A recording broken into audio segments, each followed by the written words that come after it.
আপনারা যেটা দেখতে পাচ্ছেন এটি হলো একটি ফুচকা বেলা মেশিন। নতুন আমাদের ফুচকা বেলা মেশিনটি আপনারা দেখতে পাচ্ছেন। এই যে কাঠের ডাইস সমস্ত কিছু পলিথিন দেয়া আছে এই মেশিনের সঙ্গে, এবং এটি হচ্ছে প্যাঁচবালা মেশিন। আসুন দেখে নিয়ে এই মেশিনটি কীভাবে কাজ করে। মেশিনটি কীভাবে কাজ করে, প্রথমে একটি ডাইস নিতে হবে, তার উপরে এইভাবে পলিথিন দিতে হবে। পলিথিনটি অতি অবশ্যই তেল বুলিয়ে নিতে হবে। তারপরে এর ওপরে ডাইসটা ফেলে দিতে হবে।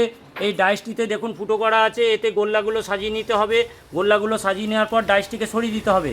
তার উপরে দিতে হবে আরেকটি পলিথিনের উপরে ঢাকা দিতে হবে। ঢাকা দেওয়ার পরে ওপরে আরেকটি ডাইস ওপরে ঢাকা দিয়ে দিতে হবে। এভাবে আমাদের টোটাল 12টি ডাইস দেওয়া আছে। 12টি ডাইসে 11টি থাক তৈরি হবে। ধরার পরে এইভাবে মেশিনের ভেতরে ডাইসগুলোকে ভরে দিতে হবে। ভরার পরে এভাবে প্রেসার দিতে হবে। প্যাঁচটা ঘুরিয়ে ঘুরিয়ে প্রেসারটাকে নিচে নামাতে হবে, এবং যতদূর পর্যন্ত প্রেসার দেওয়া দরকার ততটা আন্দাজ অনুযায়ী প্রেসার দেওয়ার পরে আবার প্রেসারটাকে খুলে দিতে হবে। প্রেসার খুলে দেওয়ার পরে ডাইসগুলোকে ভেতর থেকে বার করে নিতে হবে। ব্যাস, আপনার ফুচকা বেলা রেডি। তখন ডাইসটাকে সরিয়ে দিয়ে শুধুমাত্র পলিথিনগুলো বার করে নিতে হবে। এইভাবে আপনি একই সময়ে 70 টাকা একটা ডাইসে 11টাতে 770 পিস ফুচকা বেলতে পারবেন এই মেশিনের সাহায্যে। এই মেশিনটি যদি কেউ নিতে চান, নিচে কন্ট্যাক্ট নাম্বারে যোগাযোগ করুন আমাদের সাথে। নমস্কার।